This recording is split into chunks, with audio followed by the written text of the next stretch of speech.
The Blast from Our Past Network.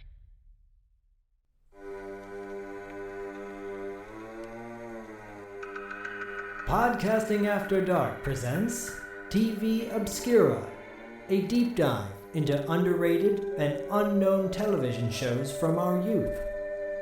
Cartoons, sitcoms, cop shows, and much more. Sit back and enjoy some nostalgic fun with TV Obscura.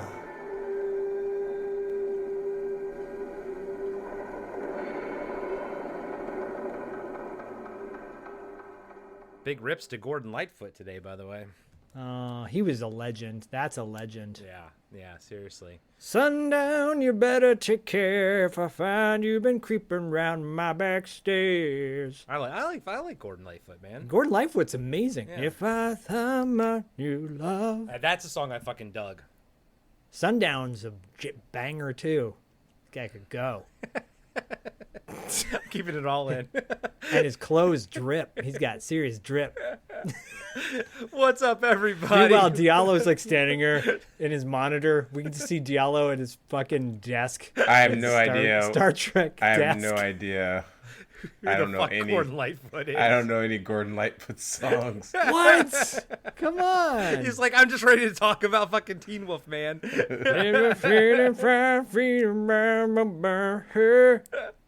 What's up, everybody? Welcome to this month's episode of Podcasting After Dark presents TV Obscura. I am 1/3 of the TV Obscura team, Corey, a.k.a. Sleazy C. Joined with me, as always, my two brothers from other mothers, Zach the Total Snacket Schaefer and Diallo the Armageddon Jackson. And Can you refer to me as Zach Lightfoot for the rest of this episode? No. So this month, Gordon Schaefer? we are talking about three monstrous cartoons from the late 80s and early 90s. Diallo's going to be discussing Teen Wolf from Teen Wolf. Fuck you. Zach called me out on that off air, and now I can't not hear it. I want to talk about the return of fake horror. A friend asked me today, texted me and said, "How do you say?" And she wrote quintessence. Quintessence? Yeah, like from Transformers. She's like quintessence from Transformers. Yeah. I was like, and are you talking about from Transformers? Yeah, dude? and like she wrote it out, and then I wrote back, "I have waited my entire life for this moment." And then I told her how to pronounce fantastic. it. Yeah. That's amazing. All right, so Diallo is going to be up first with Teen Wolf. Teen Wolf.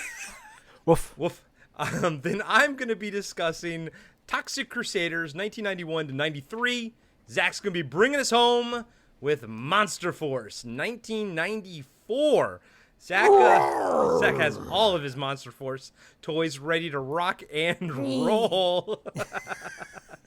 My God. But guys, Off the rails. we're already off the rails. Diallo's on his Starship Enterprise bridge.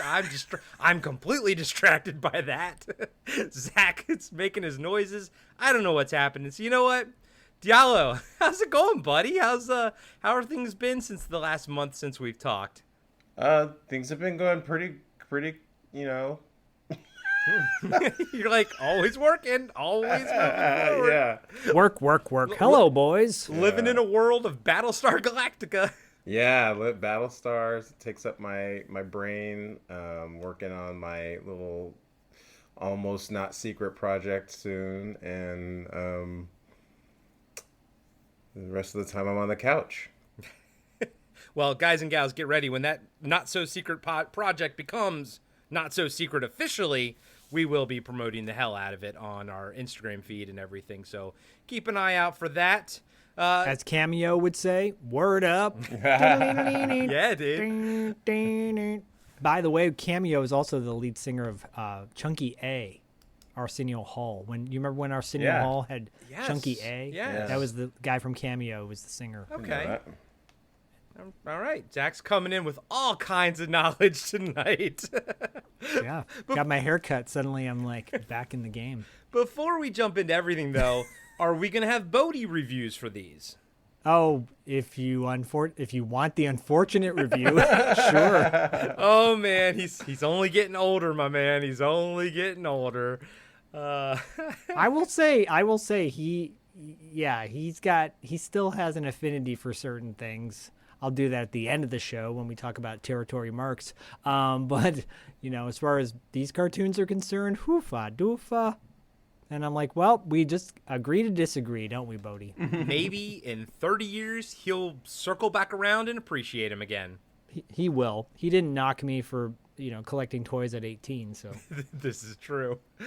Diallo, do you want to kick us off with Teen Wolf, aka Teen Wolf? AKA Teen Wolf. Ow! Ow! Werewolves of London. Yeah, Teen Wolf, the animated show, it's also known as the Cartoon Adventures of Teen Wolf. It aired from 1986. Well, technically it had 3 seasons, but the 3rd season was all reruns, so it had 2 seasons of original episodes. It ran from 86 to 87. It originally aired 13th of September 1986. Ended in November 87. And that was right around the time when it ended. That's when I was like, these are nothing but reruns. And then I switched to Channel 2 wrestling, and that started my intense wrestling love, actually. Wow, Teen Wolf caused your intense wrestling love? Yeah, I watched it every Saturday, and then I just was like, these are all reruns, and I was bored, and I flipped the channel, and Hulk Hogan was getting got his crucifix ripped off by Andre, and my mind was blown, and that started a however many years ago now we are love affair with wrestling. Yeah. Yeah, so it's basically, obviously, it is based on the Teen Wolf movie starring Michael J. Fox, and it kind of like Corey with Ghostbusters, the real Ghostbusters.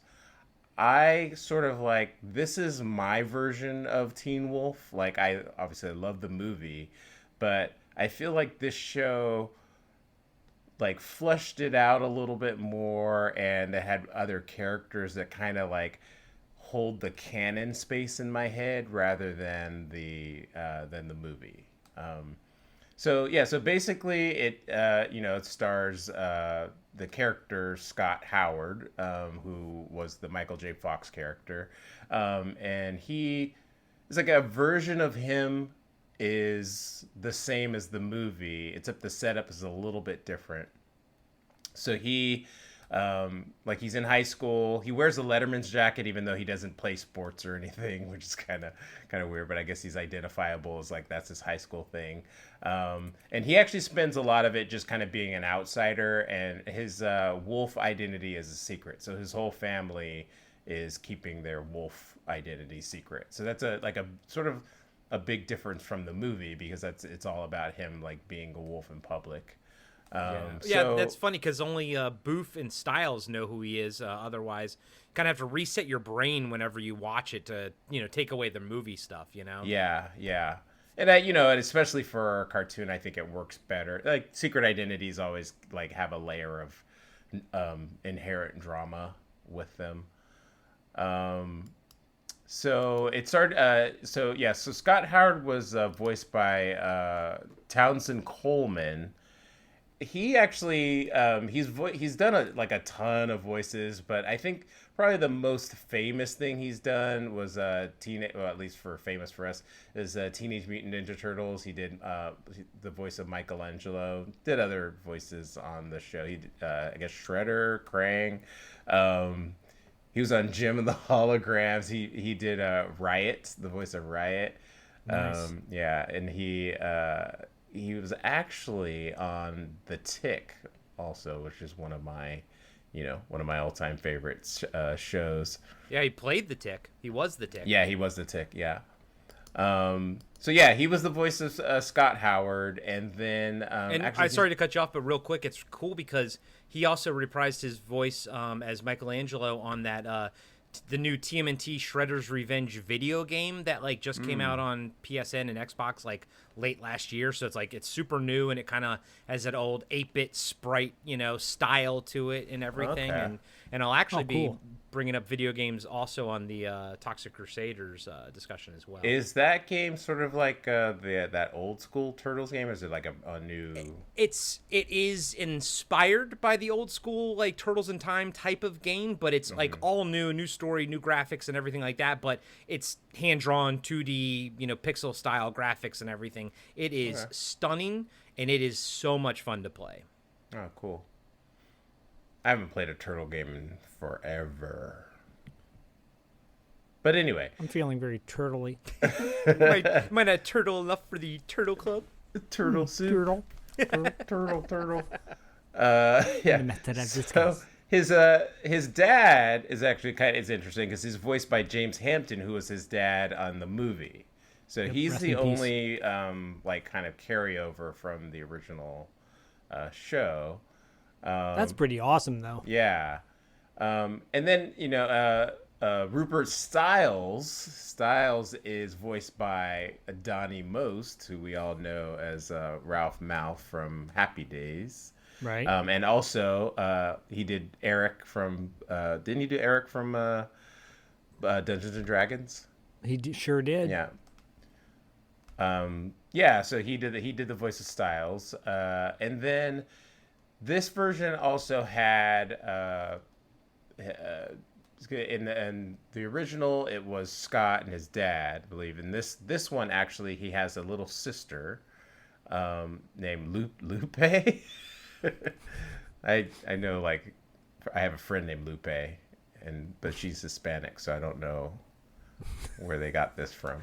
I wouldn't be surprised if they were going for like I get where they're going. yeah, but I just Lupin thought or it was something funny. like that, like a werewolf type of thing. Yeah. Yeah. Like Guadalupe. Anyways, and then he had a grandpa and a grandma, which actually these were at least for me, were like the two characters that I actually thought brought a lot of the fun into it. So the grandpa was voiced by Stacy Keach Sr., who I did not know was a senior until I was looking this up, which is kind of cool. So not Stacy Keach that we know from was it Mike Hammer? Was it Mike Hammer? Mike Hammer. Yeah, from Mike Hammer. Or body bags. I know. Sorry. Zach gave a look when you said that. And then Grandma Howard was voiced by June Foray, we know as Rocky the Squirrel. Yep. Mm-hmm. Yep. Her most famous role, she's obviously done a billion things. That's a legendary voice actor, though. Yeah, She's a like legendary. She just she passed away like 7 years ago, 7 or 8 years ago. I think so. Not that long ago. Yeah, so she was around for a while. And one more actor, dude, Mick, fucking played by Craig Schaefer from Sheffer. Okay, is that how you pronounce it? Okay, I always know him from Nightbreed. Oh, okay. Yeah, That was then, this is now, Some Kind of Wonderful. Yep. I don't know He was supposed to be in Weird Science. I don't know any of those things. Craig Sheffer was like a hunky boy. He was an interesting hunky boy. If you've never seen That Was Then, This Is Now, you got to see it. So good.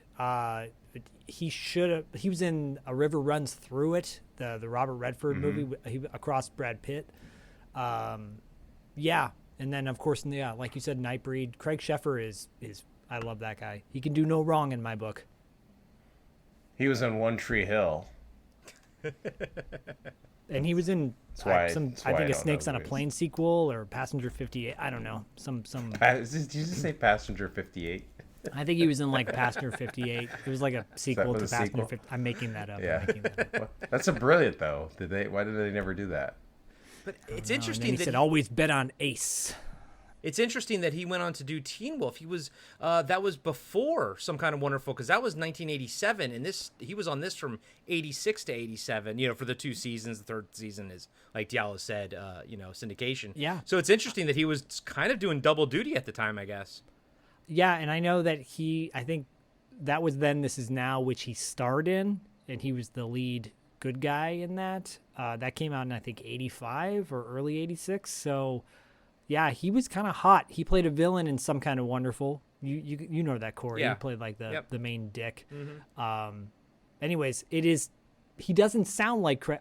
Obviously people can change their voices around clearly, but he doesn't sound like Mick in the cartoon. Like, he doesn't sound like Craig Sheffer in the cartoon. And I was listening for that too. I'm like, that doesn't sound like Craig Sheffer to me, but it was. Yeah, I agree. Sorry, Diallo, we completely took you off track with the Craig Sheffer talk. I've never heard of him before.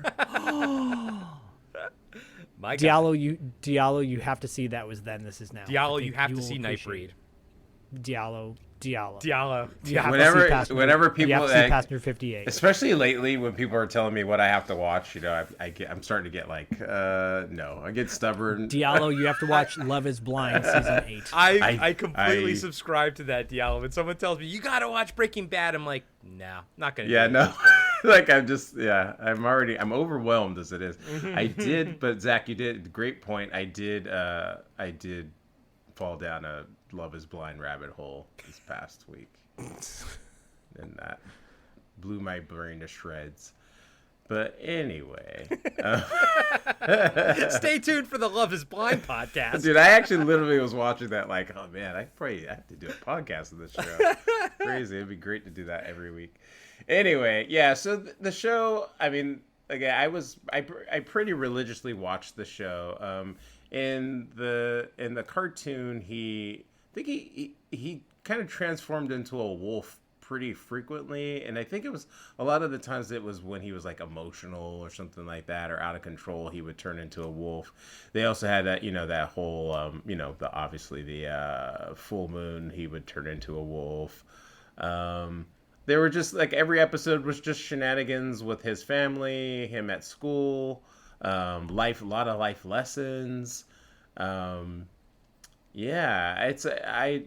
I just like, I religiously watched this show again, like every week. It was this and then Galaxy High every week. And and then one day it was reruns, and then I changed the channel. I never went back. Never went back until 30 years later. But I do like, I think about a lot of shows or a lot of cartoons that do a cartoon version of a movie, and to me, this is one of the better ones. Like, if you took like a ton of different TV shows or movies that became cartoons, I would put this, without my unscientific ranking, is I would put it in my top 10, because some of them just feel like they're just pure money grabs, but this one actually feels like it actually feels like an advancement or whatever of the original concept. So yeah, that's a Teen Wolf. I love the theme song also. Used to sing it all the time. Teen Wolf coming out to play. And yeah. So what do you think, Zach? We're going to turn to Teen Wolf. That guy sounds like a mix. The theme song singer sounds like a mix between Dr. John and the Jack Mac and the Heart Attack guy. I appreciate and enjoy the song now. I don't know if I did back then.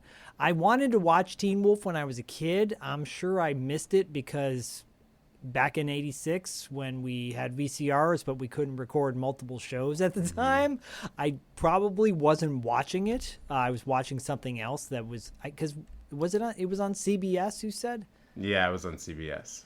Yeah, I was probably watching like ABC or maybe TV 44. You're watching The Littles. I was watching, I very well could have been. I loved that show, The Littles, by the way, as a kid. Yeah. Yeah, me too. We Me are too. The Littles. Yeah, I really appreciated watching this show again. I watched the pilot episode or the first one, and Styles is really kind of more of a dick in this than he is in the movie. Mm-hmm. This was sandwiched in between the Teen Wolf 1 and Teen Wolf 2.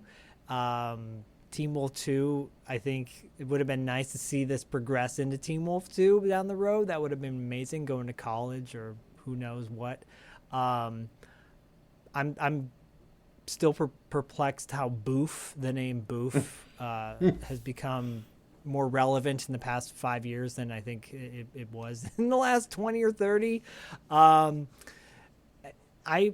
This cartoon is like geared towards teenagers, I feel like, because the subject matter is definitely more like, he's pining after what is it, Stacy? Yeah. Pamela. Sorry, Pamela. Stacy. I was thinking of Fast Times at Ridgemont Pamela High. Wells. But I'm like, because Teen Wolf the movie is definitely a older teenage movie, and much more sexual than I remember it to be when I watched it not that long ago.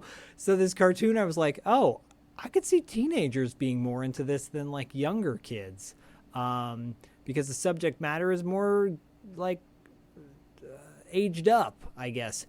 I loved it. I thought it was super entertaining and fun. Bodhi did not. Bodhi was like, this is so cheesy. And I'm like, it's not made for you, bud. It's made for a different audience. Yeah, I mean, this show will give you all the nostalgic vibes you need of the 80s for sure. And hearing Donnie Most as Styles, he like does a great job. I love that guy as a voice actor for sure, and miss him from Happy Days. I liked it. I enjoyed it. Yeah, I think That's all I got to say. I actually, it was on $2 Late Fee. Actually, I think I talked about this when we talked about the Teen Wolf 2, TOO.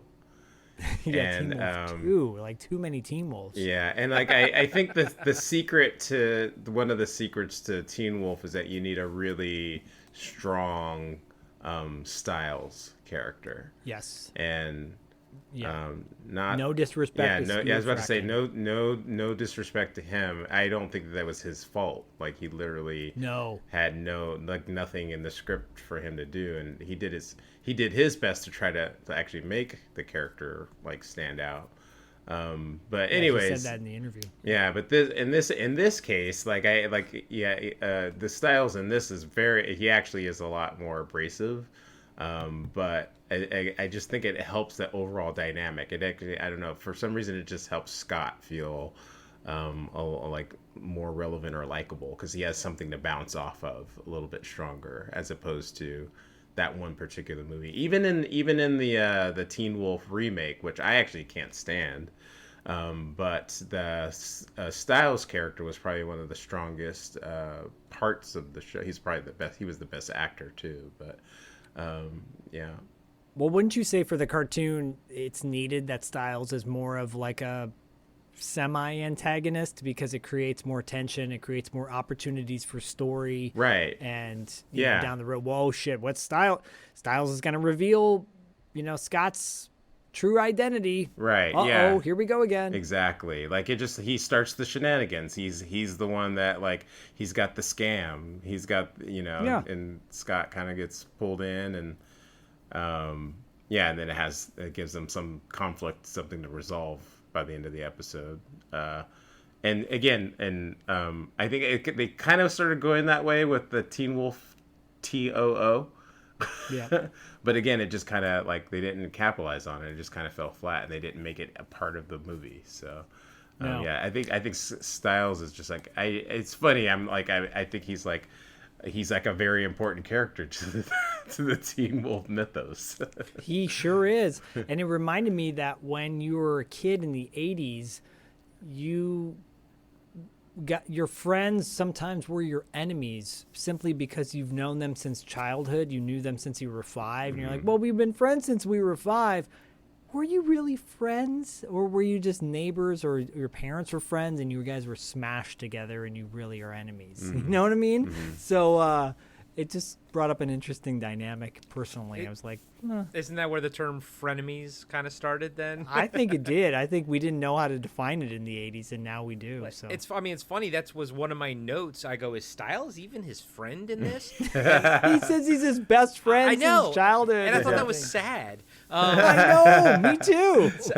So I kind of I kind of had the exact same experience as Diallo and sort of the same thoughts. I always liked the Teen Wolf cartoon better than the movie. I watched it more than I watched the movie. I watched the movie a ton as a kid, but I think I liked the cartoon a little bit better. So when I was watching this, I was getting just flooded with memories. I was like, oh my God, Yeah.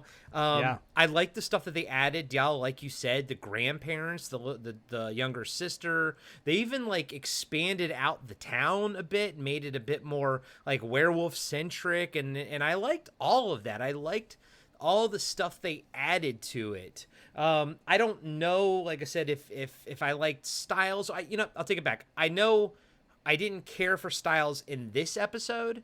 And all I need is something. I just need to see Styles actually be his friend, and then I can take all the negative shenanigans. But I need to see him also do something nice to offset. You know what I mean? I have to. I can't just be told that he's his friend and then not see it, I think it's cool as hell that the same dad played the dad and everything. And as I was watching it, I was like, he sounds familiar. Is it the same dad? Yeah. I love the intro as a kid. I thought that was like, I always thought the intro was really cool. I love the theme song. And then watching it now, I think the animation is strong. And by that I mean the characters are very expressive, but yet still maintain this like natural humanistic look and everything. And I think they did a great job like sort of streamlining Scott's werewolf design and everything like that. And Diallo, like you said, I actually think you're right. I like the fact that like he has to keep his identity a secret and everything, and it makes for more interesting sort of possible shenanigans. I mean, the whole first episode is about him wanting to not have his family secret come out because his family photo album and everything. And then kind of also watching it, because again, I haven't seen it in like 35 years or whatever, but watched the shit out of it when I was a kid. Yeah. And, watching him, especially just in the first episode, Pamela doesn't seem like she's really into Scott, and I'm not really getting any indications that her boyfriend's any kind of an asshole, really. Like, his Scott's just kind of being a dick to him. Yeah. And He's he's the kind boyfriend. of being really aggressive with Pamela. And I'm Yeah. like, I get what you're going for. Like, I understand this setup, but what if Pamela and Mitch are actually meant to be together? They don't seem like a bad couple to me. Right. So it kind of, again, it was of the time, you know what I mean? And we all get it, but looking at it now, I was like, Scott, you just need to chill out a little bit, buddy. Plus you got Boof over there who loves Yeah, you too, Boof is like I would pick her like Yeah. 1,000 times over the other girl anyway. Let Mitch have Pamela. She's a pain in the ass anyways. Can we also admit too that in the '80s there was this like weird subtext that they would put in movies just to kind of make it okay to steal somebody's girl, even if the boyfriend was a dick. It was all about stealing the dick's girl.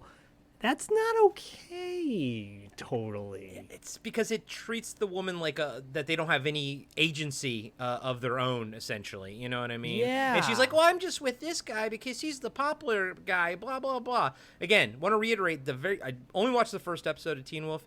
Mitch did not seem like a jerk to me, and Pamela seemed very happy with him. So, Scott, I think he should go bark up another tree, pun intended. But You should bark it up with Boof. But- as our Judge Kavanaugh would say, they need a boof. But like you guys said, I enjoyed it. I think it's nice. I think it was a fun show, and I thought the animation was really solid, and I thought that intro was a lot of fun, the theme song and everything. So yeah, Well, I give this one a thumbs up on my end. I want to piggyback on that intro because what they did differently than they either didn't do before or since or after, using like real actors in a like with that overexposed kind of image, sort of in painted animation. on, but you can tell it was a real photo. And the interesting thing is, that image was more akin to his theatrical version as opposed to the animation version. Because almost to the point of the animation version, if you cover those ears, you could just say he has a beard. You know what I mean? Yeah, yeah. Yep. Little hairy I hands. like that. Yeah.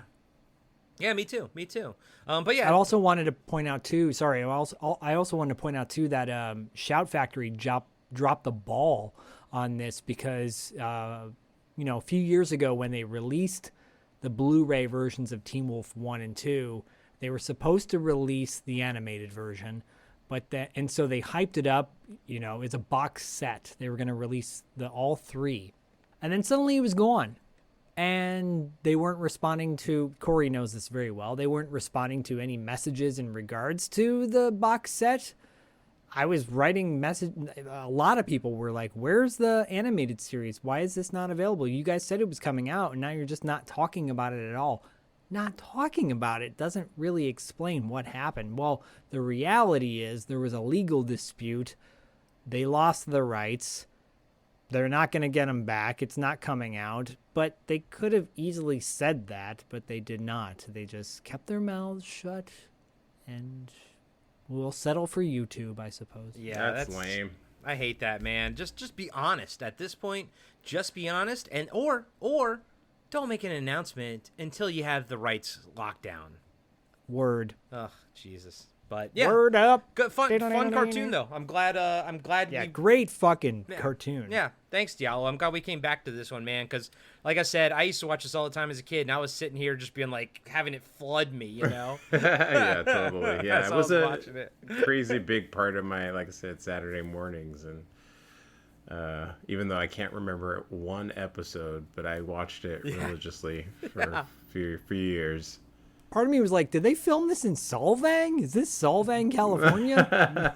Next to the pea soup place? Are they eating at the pea soup place in Solvang? What's going on here? All right, well, time for another movie turned cartoon, but this time it's a rated R movie. Actually, technically rated X. Yeah, this is true. Toxic Crusaders. Okay, Toxic guys. Crusaders. Oh, that theme song was created by Chuck Lorre, the guy who created the TMNT theme song as well. Yep. Toxic Crusaders is a 13-episode cartoon produced for syndication by Lloyd Kaufman and Michael Hers, founders of Troma Entertainment. It was loosely based on the Toxic Avenger movie series and followed a trend of environmentally conscious cartoons and comics like Captain Planet and Swamp Thing. It's also another R-rated movie turned cartoon like Rambo and RoboCop or the Aliens toy line that came out in the 90s. Toxic Crusaders features the adventures of Toxie and his mutated mop as they battle Dr. Killamoff's villainous aliens as they try to pollute the Earth. Toxie is joined by his mutated friends No Zone, Major Disaster, Headbanger, and Junkyard. Some notable voice actors: Toxie, played by Roger Bumpus. For me, he was the voice of Hanover Fist in Heavy Metal, the movie. Yeah. No Zone. Oh, he also, by the way, Roger Bumpus also did Dr. Killamoff. No Zone was done by Paul Eiding. He played Colonel Campbell in the Metal Gear series, Metal Gear video game series. Major Disaster, played by Ed Gilbert. He played General Hawk on G.I. Joe. Junkyard was played by Greg Berger, who was Corn-Fed Pig on Duckman and also Agent K on MIB. Bonehead was Hal Royale, Deep Six in G.I. Joe. Major Mox Grady is played by Chuck McCain, who played Leatherneck on G.I. Joe. Chuck McCann. Oh, sorry, Chuck McCann. Thank you. And finally, Psycho was played by Michael J. Pollard from the movies Bonnie and Clyde, Scrooged, and Split Second, which we covered on the show. So, don't forget about Roxanne. I was great in Roxanne. You love your Roxanne. I love my Roxanne. So I watched... I think I've seen the first Toxic Avengers once, maybe when I was younger. Wasn't quite my cup of tea, but this was my cup of tea.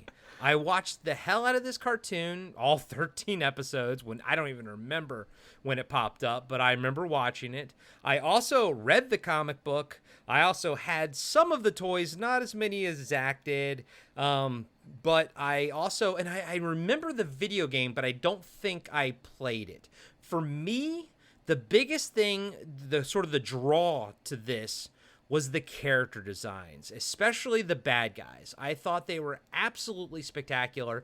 I loved the villain, the grunt villain, who was kind of like the toxic waste guy who had the, you know, the breathing apparatus, but the generic grunt guy, you know, like The Radiation Ranger, he was called. There you go. He was my favorite design out of the whole thing. Kind of reminded me a little bit of that movie Wizards by Ralph Bakshi, one of those guys. But overall, I loved, this might sound weird, but I love the color palette of the show. I love the oranges and the greens and everything together and kind of the browns and stuff. And it's just the overall color palette I thought was just amazing. Watching the first episode now, I was amazed at how many adult, like freaking, jokes they squeezed in. At one point, he was talking about like what the main, the kid who's going to turn into Toxie. He was Melvin. talking about the things. What was his name again? Melvin the Mop Boy. There you go. He was talking about like things he's going to do tonight. He's like, well, at 8 o'clock, I'm waxing my chicken. Is he talking about his fucking balls? Like, that's fucking crazy. And then like, I liked how they kept saying, he's like, I'm a hideously deformed creature of superhuman size and strength. I just like how they kept reiterating that and everything. And Yeah. I just thought, looking at it now and as an adult, as 45 years old, I had a hoot with that first episode. I thought it was a blast. Like I said, I think the character designs hold up really well. The voice acting I thought was a lot of fun, and I just thought it was freaking awesome. And to kind of button it all up, going back to the video game discussion that we were having about the TMNT game, they are putting out a Toxic Crusaders video game that's, I believe, supposed to be coming out this year, but it's a 4-player brawler, exactly like that TMNT one. A brawler means like you go left to right and just fight enemies and everything like that and beat them up and stuff like that. But it's going to be the same thing. They're going to be hand drawn, sprites and everything, pixel sprites and stuff like that. And I am buying it as soon as it fucking comes out. So, Toxic Crusaders. Zach, I know you have a lot to say. So, Diallo, what? I'm gonna make you wait, buddy. Diallo, what you got to say, pal? I mean, you guys are gonna be mad at me. I did not like it at all. That's okay. That's all right. Hit us with it, buddy. It's okay to be wrong. And, I mean, I can't be wrong about not liking it. I don't like it. No, I'm joking. And it's just one of I've said it before on this show. It's right smack dab in that era of animation that I just don't like. I just like there are cartoons from that era that I liked, but it's almost in spite of that style. Like Spider-Man and the Tick are like two cartoons that and I was watching this one, and it's like it just felt like everything was modeled out of clay or something. And I just don't, or like Todd McFarlane before he really found his style. He used to kind of draw like that, and it's just not my thing, and like, so that was just like the era. And it wasn't until like I think like the late 90s or early 2000s when I think they really started to pull in a lot of the anime influences, and that's when I started liking animation again, American animation. So yeah, and then I never really I saw Toxic Avenger when I was in high school, but that I think I saw it once, and it was just kind of like a kitschy thing, and I moved on. So I never really had I never was really terribly invested in watching the cartoon, and I watched this one. I was just kind of lost. there was all these these monsters all over the place, and I didn't know who was who. I didn't know what was what. They were running. I knew who Toxie was. That was about it. And then, yeah. So I didn't particularly like it. It wasn't like I hated it. I'm just saying, It didn't have anything for you to sort of latch on to. Yeah, there's like nothing. Like I don't like the animation style. I wasn't really into the property, and then it just the story was like kind of incoherent, and that's not a knock. It just kind of there was a lot going on in it, and I just kind of was like I didn't know what was going on. I do though, because we didn't. I remember watching the pilot episode a year or two ago, and I actually remember kind of liking it. So I think it was just like I just needed something to kind of get me into that world with all that, because there's all these characters I didn't know how they related to each other, and there was no style or design that like told me who was what, you know. Right, yeah, like the bad guys look very similar to the good guys at first blush, you know. Yeah.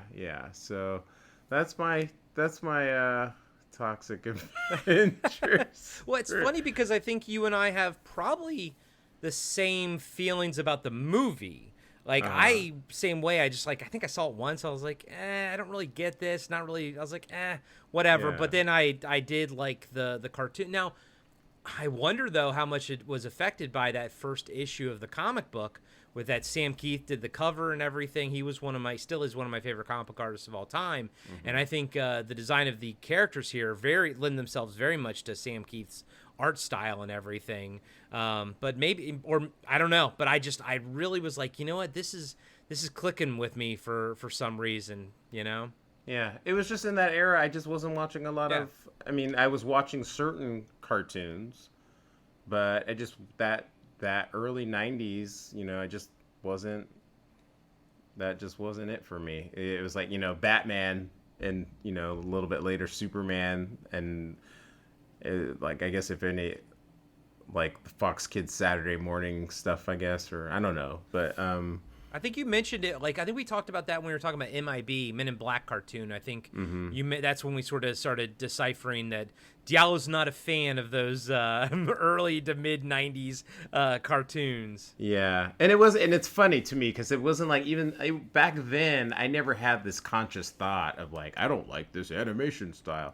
It's only something I can like look back on and be like, oh yeah, because I can think about the sort of like the visceral reaction I had when I watch any of those, and then I started to put it together, and I was like, yeah, I didn't really like the animation. It just seems kind of, I don't know, like it just seems weird to me. It took so long for me to figure out what I didn't like about anime. I mean, dude, I grew up like, I love art, I love animation, and I like Akira and Vampire Hunter D and stuff like that, but like, I couldn't get into Attack on Titan. I couldn't get into all these other shows where I liked the art style, but I couldn't figure out why I didn't like anime. And for me, I like Western storytelling style. For me, the Japanese TV shows, cartoons like that, like, man, it'll be like 5 episodes and only like 2 minutes of time have actually moved along the plot line. And I can't handle that, you know? So I get it, man. Like, I get it where you're like, it's just, trying to figure out what it is that works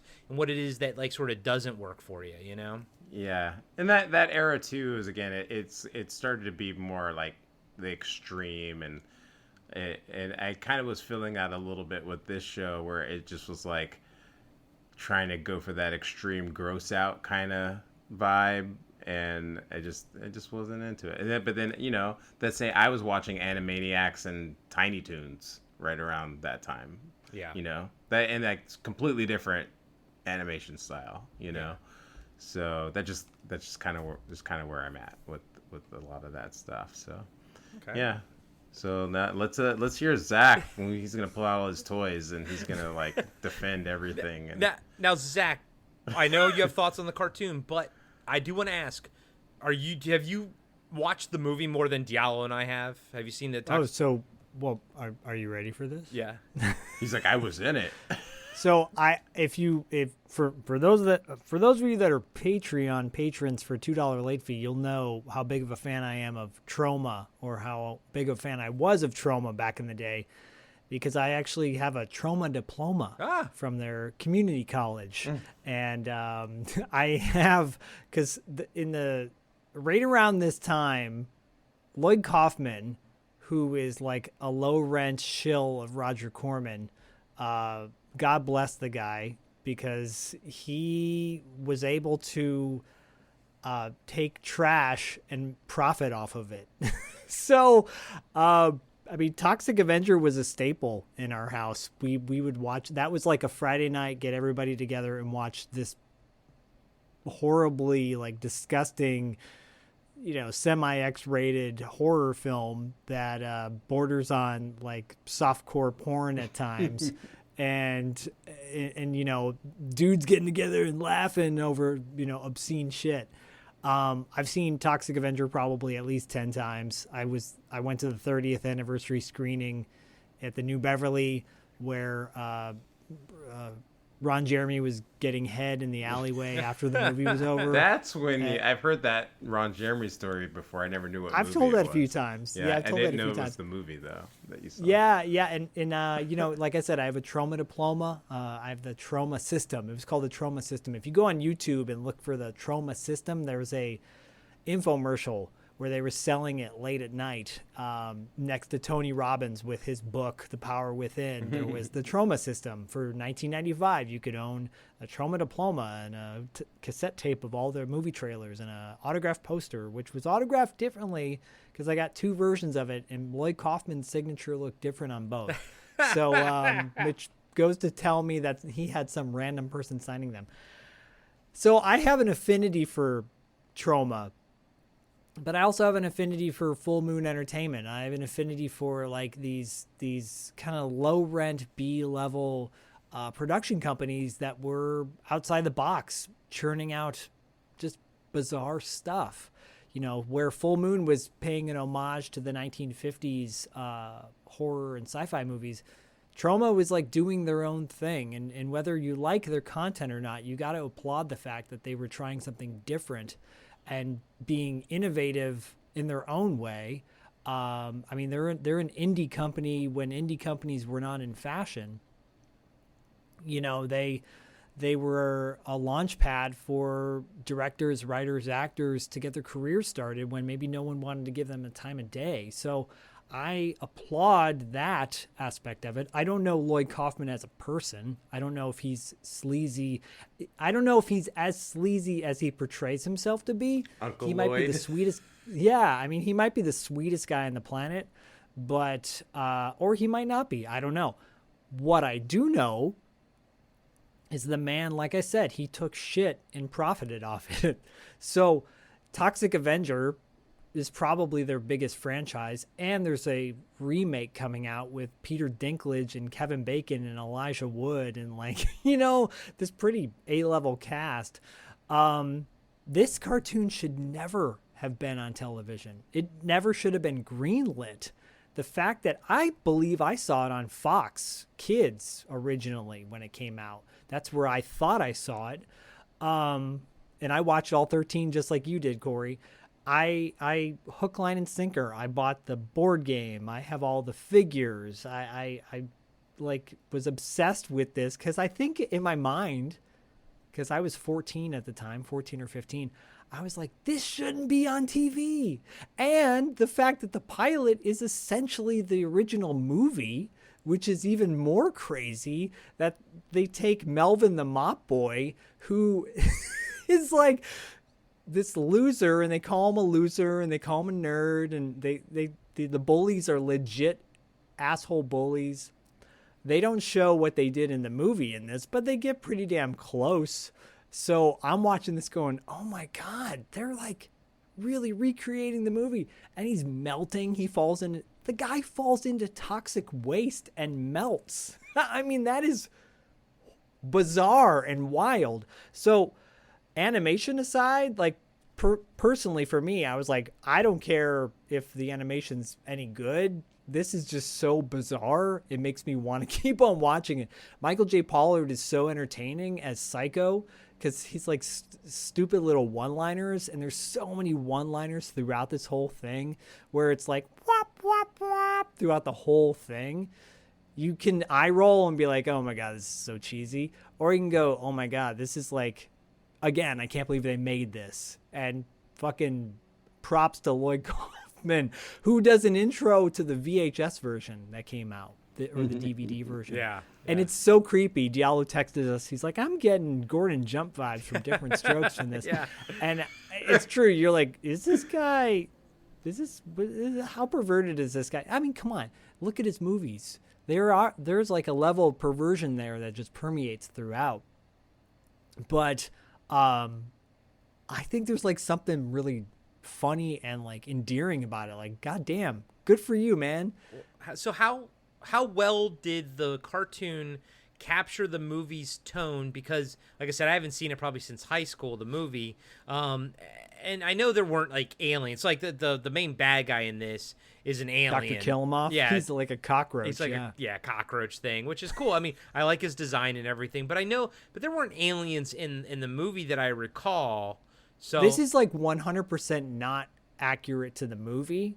The only thing that is accurate is the way, like, the bullies, quote unquote, and the way Melvin gets turned into Toxic Avenger. But and the blind girl that's in love with him. But tonally, though, even though there's a lot of differences, tonally, does it capture the movie's feel? No, not at all. Okay. No. I mean, this is like, a sanitized, quote unquote, kids version.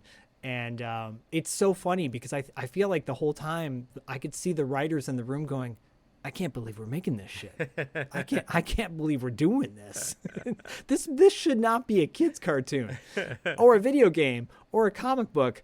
I mean, the little cutout on the action figure, because I still have him in box, by the way. Toxie wrote his own bio. He says, Toxie's my name. Grime fighting's my game. I used to be Melvin Junko, a normal nerd of subhuman size and strength, but that's all changed now. Just when my skin was clearing up, I fell headlong into toxic waste. And now look at me. I'm a hideously deformed hero of superhuman size and strength. But hey, don't get me wrong. It's not all that bad. I'm just your average creature boy next door. Now that I've got radioactive touch, I'm just oozing to clean up this town. That's why everyone likes me. But grime fighting doesn't pay too well. So I do odd jobs from time to time. I once worked as a microwave oven. But when a customer threw trash under the table, my traumatons went crazy and I mopped up the floor with his head. But enough about me. Let's talk about you. So, like, by the way, there's on this mark on the packaging of this figure everywhere. It's like recycle, take care of the earth. So they're totally playing off of Captain Planet, which I applaud. It's just so bizarre. And that's why I like it, because it's just so like bonkers to me that this show got made, and that they have characters like No Zone, like all these mutated monsters. It's wild. And it's amazing that, like, Reaction or Super 7 put out their Reaction figures, and they put out bigger ones as well, but they put out like Toxie from Toxic Crusaders, and they put out like actual Toxic Crusader figures, and now this like Toxic Crusader video game is going to be coming out. It's like, it's so weird that like Toxic Avengers, the property that probably more people know, but there seems to be this resurgence of Toxic Crusaders, the cartoon, in these past, like, I don't know, 3 years or something since those Reaction figures came out. Well, I would put this up next to Attack of the Killer Tomatoes, as far as like weird, why did this get made? Why did Attack of the Killer Tomatoes get made? Like, no one really cared about that. No one was asking him for it, but yeah. No, it's like putting out a Rocky Horror Picture Show cartoon is what it is. Yeah. These are like midnight movies that people, like a select cult audience goes to see. The fact that a cult movie got made makes me hope and pray that one day we get a Psycho Gorman movie, a cartoon come out, That'd be cool. 20 years from now. So yeah, people like associate the nostalgia. I think it's all about nostalgia. I think this show, it's so low rent, clearly low rent. And Lloyd Kaufman and Michael Hers, like, look up their filmography, guys. Class of Nukem High, Romeo and Juliet, Poultrygeist. Like, these are all movies that are just so bad, and they're just bad, period. And then you get stoned and you watch them with your friends and you laugh your ass off at the absurdity. I love Toxic Crusaders. It's super nostalgic. Bodie didn't like it. I heard him laugh, and I'm like, what'd you think? He's like, that was just, I'm like, you want to watch the next one? He goes, yeah, let's watch the next one. I'm like, okay. I can tell you laughed a little bit, though. The only thing I want to call out was I was watching some YouTube videos and I saw a commercial for the Toxic Crusaders like toys and stuff, and the announcers called it Traumaville, and I'm like, That's like Teen Wolf. yeah, it's like Teen Wolf. It's like, really? You didn't? No one did another take on that one, Traumaville? But who cares? Yeah, But gives who a shit? cares, Okay, right? Exactly. It's like that guy was like, "Fuck this! Look at these toys. Who gives a shit?" So No, it reminds me of Dustin. We're like, nobody cares anymore. I don't think anyone ever cared. I think there were some people that did, and I think a lot of people didn't give a shit. Yeah. Just put it out there. That's why I don't. You guys have to watch. You have to send in the links of the show notes. You have to put that pilot episode in there. Oh, it's guys with- and gals. It's on the Patreon page, like it is every month. We do the watch list, and the link that I put for Toxic Crusaders is the pilot. Yeah, the pilot episode. So that's the one I watched on Daily Motion, because YouTube to watch it on YouTube you have to have a Screambox account or something like that. You have to pay extra. So it's on Daily Motion. I found for now. Really? Yeah. I found the episode 1 on YouTube. Oh, maybe you have a Screambox account because you paid for. I know you paid for YouTube the full thing. I don't. You need to have a Screambox account to actually watch it. So Lame. It's really yeah, that's lame. You must That's have a sorry. Screambox account through paying for YouTube. So, Damn it. okay, a cartoon that I wish I did watch but never did, but I do remember it. 1994's Monster Force. Zach, take it away. Hey everybody, Corey here. I just want to let you know that we'll be right back after these short messages. Hey everyone, co-host Corey here. I just wanted to take a quick second and say thank you to all of our Patreon supporters. Without you, Podcasting After Dark would not be possible. If you would like to help the show grow, please consider signing up at patreon.com/podcastingafterdark. You can also support the show by purchasing one of our awesome t-shirt designs on our merch store at podcastingafterdark.com, or by picking up a copy of 7 Winters Alone by David Irons on paperback, hardback, or Kindle. Just search for 7 Winters Alone on Amazon or click on the link in the show notes. A free way to help out is to leave us a 5-star review on Apple Podcasts and Spotify. Those reviews are huge for us and really helps get the show in front of new listeners. Again, thank you all so much for the love and support you've given us over these past few years. It really means the world to us. And now, back to the show. Monster Force is once again, I think, a victim of timing. It's an age-old story that we've covered on this show. I think at a different time, a different era, this would have been a much more popular show, maybe with some better animation too, Diallo, possibly. But Monster Force came out. Yeah, I'm sure you do. In April of '94, Monster Force came out. It was a 13-episode animated television series created by Universal Cartoon Studios. That's why they got all the licensing, guys. Yep. And a Canadian studio called Lacewood Productions. The story is set approximately in the year 2020 and set 2020 in the future. In the future. They picked the right Right. year for monsters. Right. It's centered around a group of teenagers/adults who use high-tech weaponry to fight off classic Universal monsters who threaten humanity. Some of the crew are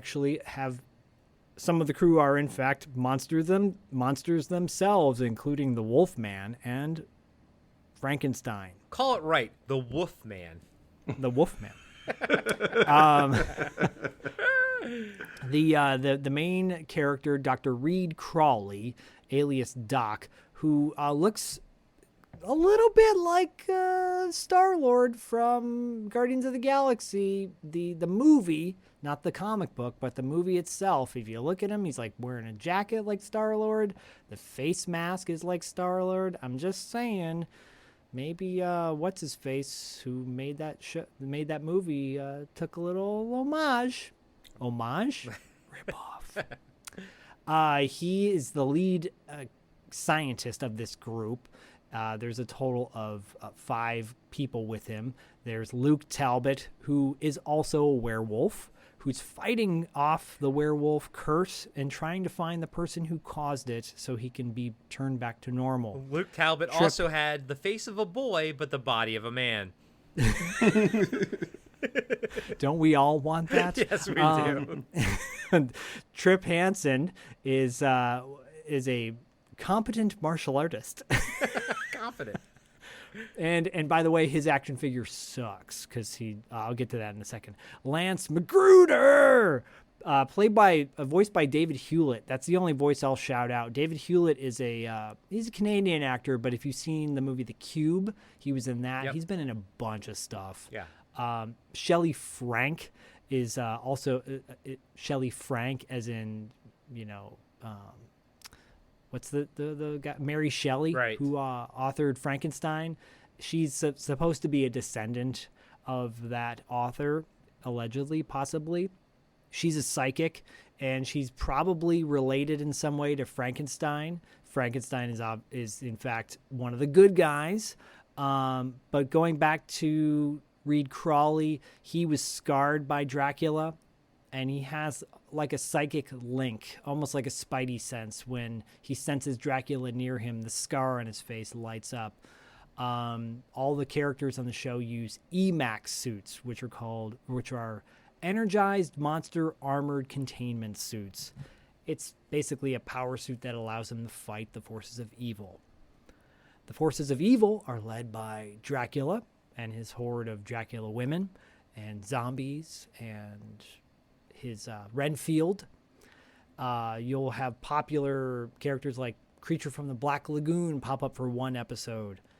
Very cool episode, very eerie, dark. In fact, when I watched that with Bodhi, he told me to turn it off because he was scared. And there was actually killing in that episode, like there is in the pilot episode. Yeah, too. I was gonna say. The mummy Hotep is in one episode, at least one episode, and then Bella the werewolf, who is like the leader of the werewolf group, in episode 2. That's when Luke Talbot goes searching for the man who cursed him. Bela Lugosi kind of ripoff, or homage to Bela Lugosi.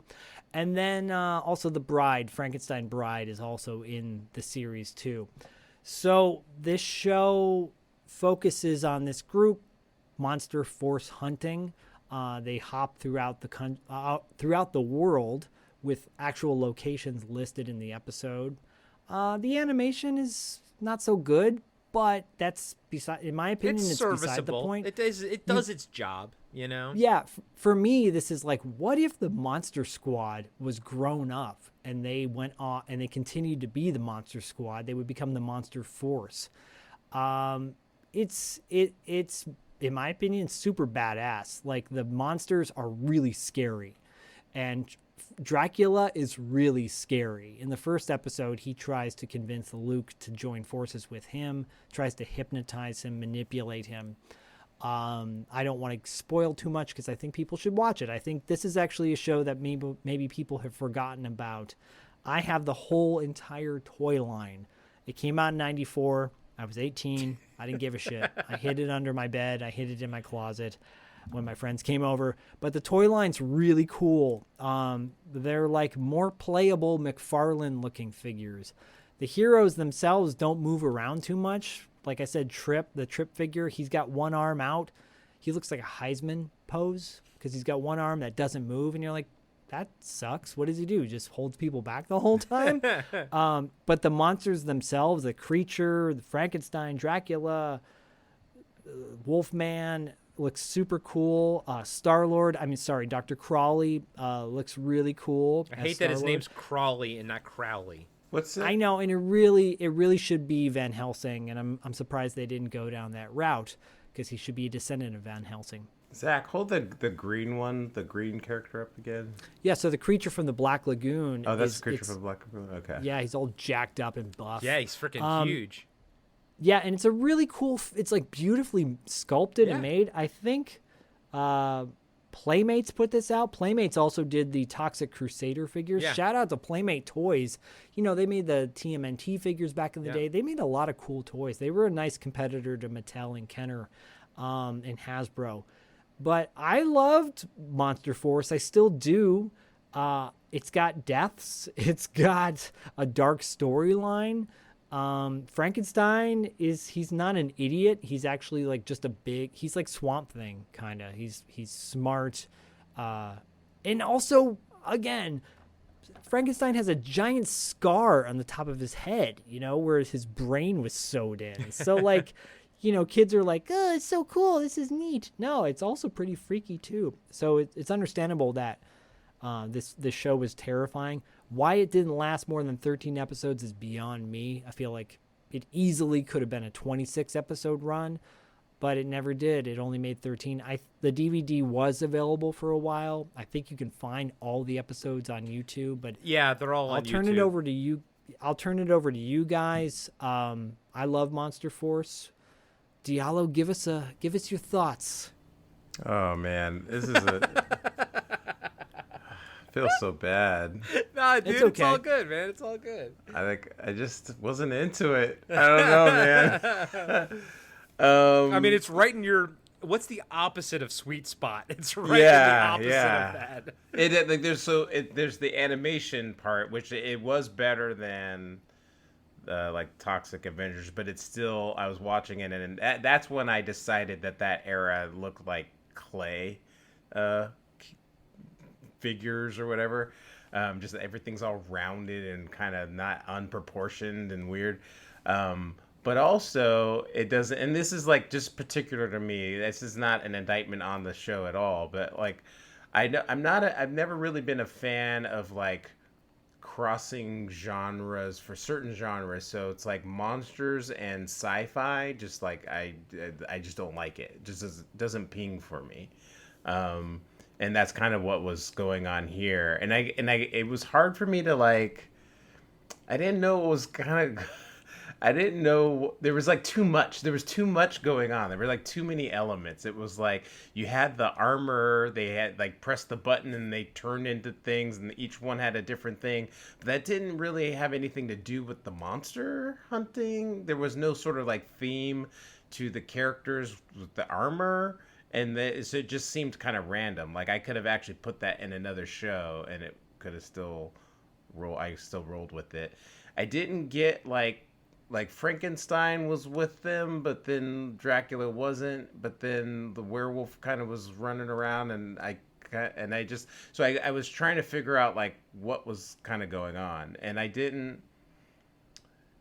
Maybe it needed to be laid out to me. I mean, I'm not that smart, so maybe it needed to be laid out to me a little bit more of what was kind of like the setup and what was going on. I picked it up as we went along, but it just seemed like they were all over the place. Well, and Diallo, to that point, my first note is I could have gone for a voiceover on the opening theme song, setting everything up, because I'll discuss my thoughts on it, but I had the same initial thoughts as you. I was like, whoa, there is a lot to consume right here, yeah. And it's kind of hitting me. And I was just like, and even in the trailer, just watching or not trailer, but the opening theme, like, even that is just so many images, and you're like, is that a good guy? Is that a bad guy? I don't know. And I'm like, oh, why doesn't this have a theme song that actually narrates what the setup is? And I realized that as I had never seen the show before, I needed that. I needed a narrative on the theme song to tell me what was happening, and I really would have appreciated that. And I don't remember that. I don't remember the theme song, but that was in the era. This is when I'm going to like indict that era. But they weren't really doing. It was like hard driving guitars. Yeah. And it was like all in your face and loud and bombastic and a bunch of images, but it didn't really kind of tell you what the actual thing was, Right. Like Men in Black was the same way. It was just a bunch of fun music and it was neat, but it didn't like set anything up for you. And I kind of like, I felt like this show needed that in the intro. Yeah. And so, and again, after watching it, I picked up on everything that was going on, but Same. But it didn't seem like it all kind of like made sense, or I don't know. One quick note that had nothing to do with the criticism, but you said David Hewlett, and that was a name that I recognized, and I was like, who is that? And I just remember he used to be on Stargate Atlantis. He was Dr. That's Rodney, right. Yep. Dr. Rodney McKay. But anyways, yeah. So I am not like it was not in my two different styles of not being in my, you know, my range of things that I'm like drawn to. It's like one of the reasons why I don't like that movie. Is it Sunlight? Sunshine. Sunshine, the space, like they're in space and there's like the Danny Boyle one that has Yeah. they're in space, but it's also like the movie goes through like 4 different genres. It becomes a horror movie, a drama, it's like every genre. And I know you like this. I think you love this movie, Corey, Dark Horizons, but I can't stand it. Event Horizon. Event Horizon. Oh, yeah. I love it. Just got the Yeah, four you Blu-ray. love it. I know. Event Horizon's I know amazing. you love it. I can't stand it, and because of like love it. kind of what I'm saying, it's like just for me, it's just a me thing. I just don't like when you cross those two genres for some reason. I'm just not into it. So, yeah. They should make an Event Horizon cartoon. they if this was 1994, they probably would. But I mean, to your point, Diallo, I 100% get if something's not a you thing. For me, it is a me thing. Like combining tech and magic, I thought was really cool in this movie. Almost to the point where I kind of found that I didn't care so much about the monsters as I was like into like what the world was about, and I liked these guys' armor. All of their designs kind of remind me of Sky Commanders-esque, like a little bit, because there was no uniformity to their armor, but yet it all looked like it came up from the same place. Like you, Diallo, I maybe would have liked a little bit more of an explanation, maybe as to how the magic and the technology combined, and I didn't really pick up on it at the time, but I do get what you're saying, how their armor pieces, like that could be the whole show itself. Like it's almost like Centurion aspect to it, but then there's also monsters and everything. But you know, it's just like, wow, there's a lot going on. But I enjoyed the stew that it produced. I liked the design of the armor stuff. I thought they were cool looking. My own little nitpicky thing is I hated how his name was Crowley and not Crowley. And I was like, are they mispronouncing it? No, they actually spell it differently as well. I think it's supposed to be like an homage to Mr. Crowley, which is Crowley, the magician, the famous magician from the turn of the century and everything. But then I guess Ozzy Osbourne pronounces it Crowley also. Well, then, okay, so maybe there are 2 different historical figures that they're referencing.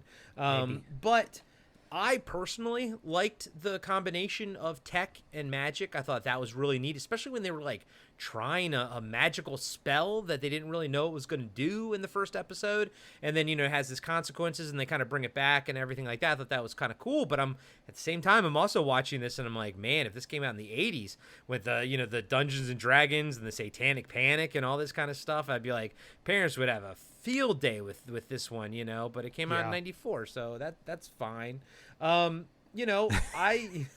I like that. I like the magic, the occult, and the tech all sort of mixed together. Like the fact that one dude with the beard, I thought he died, but he turned into a vampire, and then he died, I guess. I don't know what they're going to do with him. I was like, well, they froze his body. This is interesting in the show. That some characters, they didn't explain what their weapons did or how they did. Yeah, there was definitely a lack of explanation with certain things, and that was a big one where, like, okay, these weapons they have are supposed to neutralize the monsters. Some of them vaporize the monsters. They do whatever the plot calls for them to do, basically. Well, but I will say it's interesting because they vaporize 2 of the vampire women and, like, turn them into dust, basically, but they don't even acknowledge that or explain it. And then for some of them, they freeze them, right?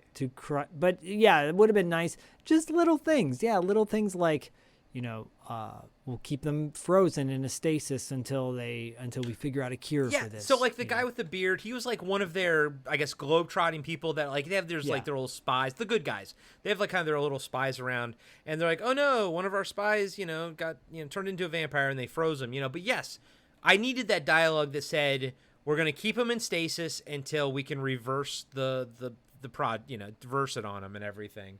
I did like the fact that, Dracula looked very much traditional, whereas Frankenstein was very much like a redesigned superhero version. Kind of reminds me of, what was that comic book that I think Grant Morrison wrote in the early 2000s, the Marvel one with fucking Frankenstein in it and shit. I don't know. Yeah, but yeah, like I thought he looked cool and everything. But for me, I connected mostly with the main crew, and I liked their armor shit. I thought that was really cool. The animation style, not one of my favorites. Like I didn't, I think it's just kind of serviceable. But it didn't kind of like take it away from me. I would definitely watch this now if I had sort of the access to it. I don't really watch things on YouTube. And I think if I had seen it back in '94. 94, I was probably, I think, a sophomore in high school.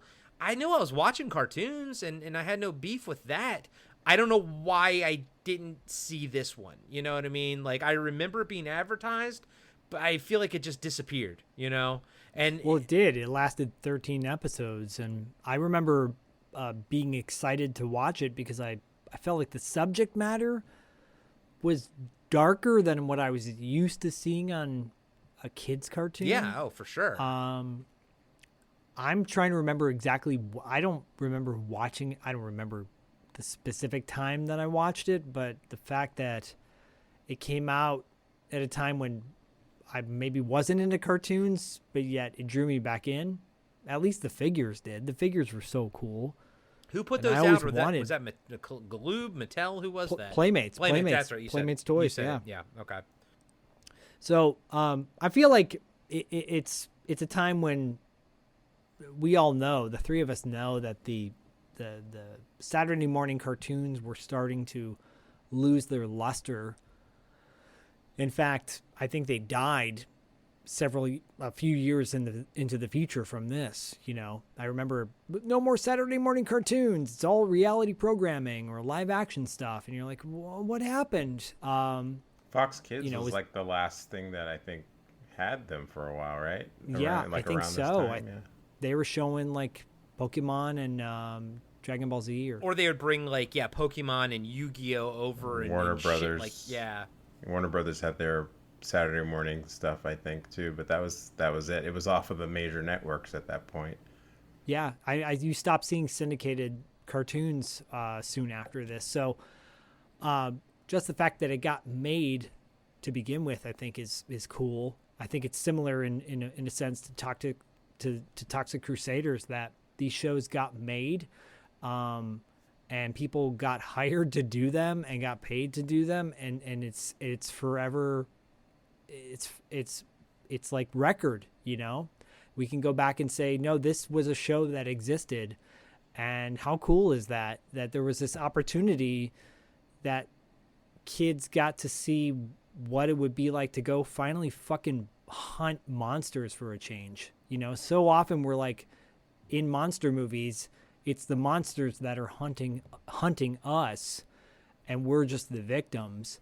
These guys are going out and actually doing it. I can't think of too many ideas or projects where that was the case, where we had a band of guys who banded together to fight against monsters, right? I mean, you're right. It is Monster Squad, but just grown up. It's what if Yeah. they all sort of grew up and everything. And Monster Squad was the only one of its kind. Yeah. And so I mean, like Monster Lost Squad is Boys not had some elements with the Frog Brothers, but like they were a bit older. You know what I mean? Monster Squad Yeah. is one of those few moments where true actual kids are in life and death situations fighting monsters. yeah, and they took it upon, all of them collectively got together to fight the monsters, right? You know what's interesting about this show, Monster Force? There was no cute character. There was no, No. little kid character. There was no like. I mean, there is some levity to it, but there was no character there just to create levity, like Orko or something. They went fully. It's pretty serious. Yeah, serious, I mean, there's a part 2 in this first episode. By the way, were they an hour-long piece? Because they were like 44 minutes or something?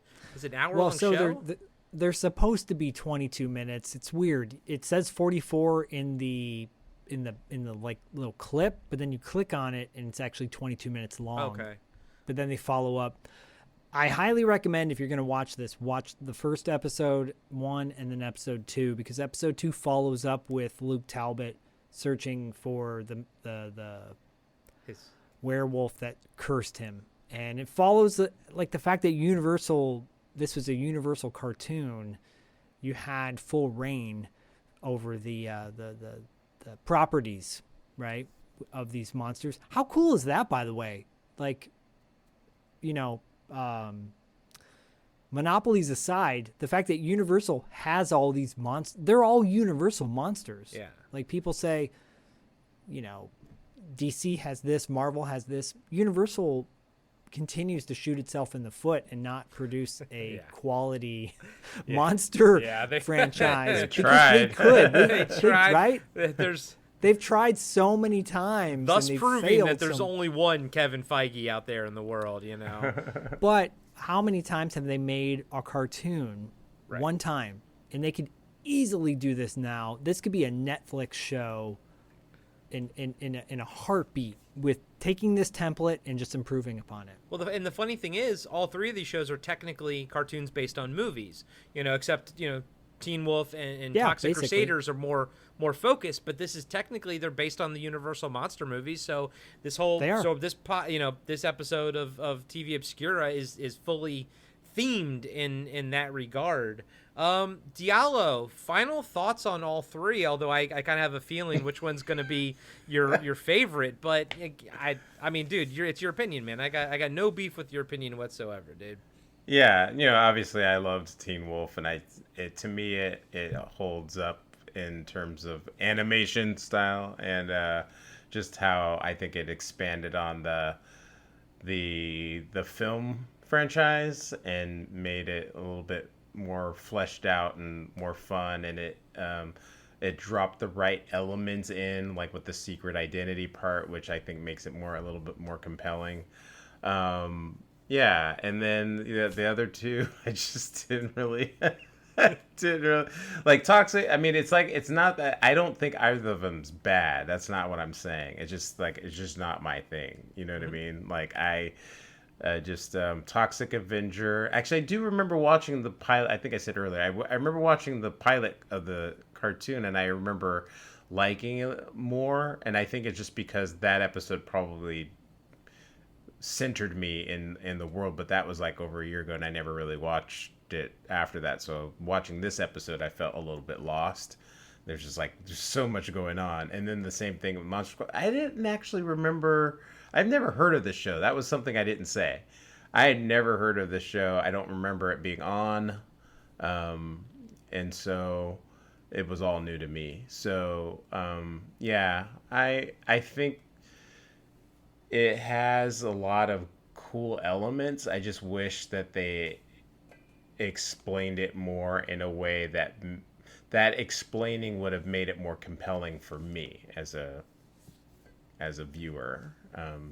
But as it was presented, I just felt like there was just like a bunch of stuff on my screen.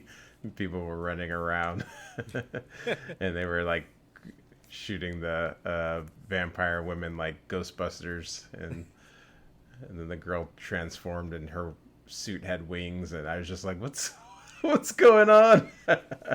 Did you notice that? And I her think amulet was pretty badass. I think that the amulet? Yeah, the amulet storyline was potentially cool too. Did you notice when that like zombie vampire comes out of the water to grab her amulet? It looked to me like it was grabbing her tit. I was like, what the fuck is going on here? I mean, do you blame it? No, she was hot. Wow. But Diallo, stick me on a fucking anime podcast, and I'd probably have the same response as you. It's like I get that it's fine, but it's not my cup of tea. So like Yeah. I get that. I understand that sentimentality where you can be like, okay, I'm sure you like this, but it's not for me. You know what I mean? And that's how I Yeah. feel about pretty much all anime. Yeah, it's weird for me personally because I can watch almost everything. Like you sit me down, I will either like it or dislike it, but it's just like I watch this and I'm just like it's like nothing in me like feels a pull. I watch cartoons that are on now, like the cartoons that are definitely for kids, and I can still like watch them and be like, oh, this is like there's something compelling or fun about this. And for those early 90s cartoons, this is mostly a miss for me, you know. I don't know why. It's how I feel about 99% of anime that my wife Yeah. watches. Yeah. So, Zach, final thoughts. What was Bodie's thoughts on Monster Force? Oh, well, he watched the first 5 minutes and then he's like, it's got a vampire and he has red eyes. You know I can't watch this. Turn it off. He's too scared because he's scared of vampires and people and things with red eyes. So totally understandable. I'm like, okay, well, so Monster Force wins on the terror scale. Yeah, I mean, he wasn't a fan of Teen Wolf or Toxic Crusaders, but I'm like, that's cool. They're not always going to be wins in my book. Teen Wolf is nostalgic fun. Toxic Crusaders is like, you know, how the hell did this get made? And God bless Lloyd Kaufman for getting it made. And then Monster Force is like, what could have been? And that's why, for me, it's entertaining to watch, because I watch it with this sense of like, wow, I want to know what they were talking about in the creators room and like what they came up with on paper initially. It obviously, you know, what landed on screen is not probably the intention of the guys who created the show. That's my feeling. But what finally got made was like something different and cool. And I can't think of any other cartoon that has ever had all of those monsters as the focal point. You know, Ghostbusters toe dipped into other monsters. The real Filmation Ghostbusters did the same. TV shows would casually bring in monsters. Like Buck Rogers brought in Dracula. My favorite episode of Buck Rogers, by the way. I actually good. watched James Etok, our pal, who we interviewed. He has his Serial Geek TV channel, and as I was on the treadmill, I like to watch his videos. And one of them was like horror elements or horror episodes in Transformers. And they did a zombie episode, they did a vampire episode, like the Ghost of Starscream. So yeah, I mean, other properties have toe dipped into these things, but with Monster Force, you're seeing them actually focusing it on those actual monsters. Yeah, so I think I come into it with the mindset of like, I'm just cool. I'm just happy that it got made, even if it's not perfect. I will still continue to watch it. Shit, Spiral Zone was not the most polished television show, but that's the closest thing we'll ever get to a zombie apocalypse cartoon. So I'm okay with that from a nostalgia perspective. If this came out in 2023, I'd be like the way it is right now, I'd be like, oh, fuck that. I'm not watching it again. This is like, I'll watch all 13 episodes, you know, because in 1994, I will go down on record as saying the 90s are one of the worst decades overall for content, you know, overall. Yeah. There are gems, obviously, Event Horizon, but I'm kidding, sort of, because I love Event Horizon. But you know what I'm saying? Like the content, like something got lost along the way. Like we forgot how to make things stick, and so at least it got made. That's my point. And so go fucking watch Monster Force, Teen Wolf, Toxic Avenger. Go enjoy yourselves. Go on eBay. Go buy the toys that are insanely overpriced now. And maybe I should sell these because I could probably make some money off of them. You know, going into Monster Force, I thought the monsters were going to be the good guys. I was a little surprised. Like, it was humans versus monsters. Well, one of them's good. One of them's sort of curious. Sorry to interrupt you. I will really quickly say, go watch the Creature from the Black Lagoon episode as well. If this ends up being your cup of tea and you like it, the Creature from the Black Lagoon episode is episode 4. It's called Return of the Creature from the Black Lagoon as well. And that one is dark.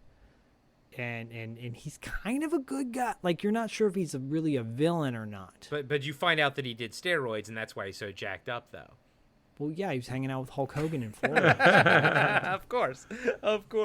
Mother! Diallo, thank you for bringing Teen Wolf to this, because I was Teen Wolf, WUFF, because I was like sitting there like, oh my god, I remember all of this. Like, it just was like flooding my brain, and I hadn't thought about this cartoon in like 35 years. But I was like, I watched all of this. I remember all of this. I remember the grandma. Oh my god, I remember the kid. You know what I mean? It's all this kind of shit. And it's just, and it's like, yeah, it's I still have more of an affinity for the 80s animation style, and I give it hella props. I thought the designs were very clean, very expressive, and I thought they did a great job with Teen Wolf and had a lot of fun with it. And again, I would watch that cartoon over the movie any day of the week. Toxic Crusaders, I fucking loved it. I'm going to buy the video game when it comes out. I want all the toys, but I don't want to fucking pay an arm and a leg, and I don't want to give fucking Super 7 my money because they're overpriced and they fucking have every single fucking license under the sun. Where they just announced their fucking Conan toys? Like, what the fuck? Are there any other toy company out there besides them? Be grateful that they're making the toys, okay? Yeah, except when they fucking sell them for like $50 a pop or something. I know you were doing a Fern. I know. Look, I love that they're making the toys too, but goddamn, do they have to like break our budget to make these toys? I mean, look, the problem I have with I'm gonna go on a tangent here. Those fucking G.I. Joe toys that they put out, not like the Master Series or whatever, but the ones that look like the cartoons. That the cost, reaction the ones. reaction ones. They cost 3 3/4 They ones. cost $20. They should be $5. They have 5 points of articulation. Yeah, they look like the cartoon. That's great, but you can get a Star Wars Black Series figure that's twice that size with like multiple hands that you can do like multiple accessories, and it's like $25. Fuck you, Super 7. Fuck When's you. the Event Horizon toys coming out? Exactly. Those would be badass. When is Super 7 gonna fucking get that license? I want a Jack Noseworthy figure. Zach, you said that the 90s sucked for content. Like, you're so wrong. I'm sorry. I'm saying. There's so many great movies that came out in the 90s. I know, such great music and such great you're right. TV shows. You're right. I guess there's just a lot of garbage that came out in all the decades, but I guess the 90s stands out to me as a lot of garbage came out in the 90s. I'll say what's garbage in the 90s was the fashion. Fuck grunge, fuck all that. The fashion in the 90s was trash. I definitely will agree with you there. I will slightly recall and edit my comment by saying that the 90s produced a lot of great stuff, but they also produced a lot of garbage that just stands out to me personally. Well, I think that's how it is. I mean, Rock? Yeah, the more content you produce, the more chances of it being shite. Final thoughts from me on Monster Force. I thought it was cool. I dug it. I dug the combination of occult, horror, and technology. Although I probably will say that Diallo's points about it being kind of like bloated and overly complicated might be the reason it didn't make it past 13 episodes. I do truly think that there is something to be said there, because Diallo, I literally, in the opening theme song, I'm like, this is so much information. I don't know what's what. And that's when I had that thought. I was like, I need a dialogue. I need a voiceover just saying like, the good guys are fighting the bad. I just want to know who the fuck is who, And yeah, in the year 2020, Reed Crawley has something like that, like has developed the EMF suits and to fight the forces of Dracula and this.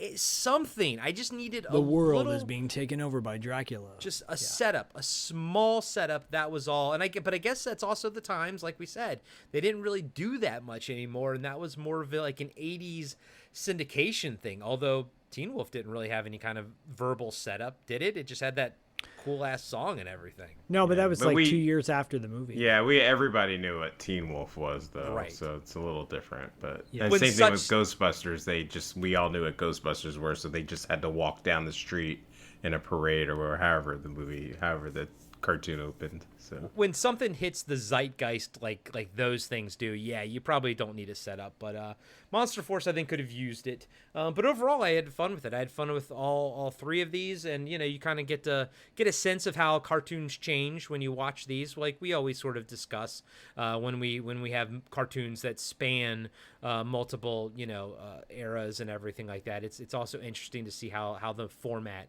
and the medium changed. But yeah, I had fun with all three of them. So it was a blast. It was a blast, I tell you, with all the woofs. The woofs. you know what else came out in the 90s? Event Horizon. Yeah, that's the exception to the rule. Jack Noseworthy. Hashtag Jack Noseworthy. Dead at 21. Dead at 21. You know what else came out in the 90s? Aeon Flux. Aeon Flux. Yeah, dude. I used to watch this. And Dead at 21. So we've talked offline, but we are going to do an MTV show one of these days, and because I want to talk about Dead at 21. We are? Yes, we talked about that. Oh, yeah, I want to do Dead at 21. Yes, you do. I know that because we fucking talked about it.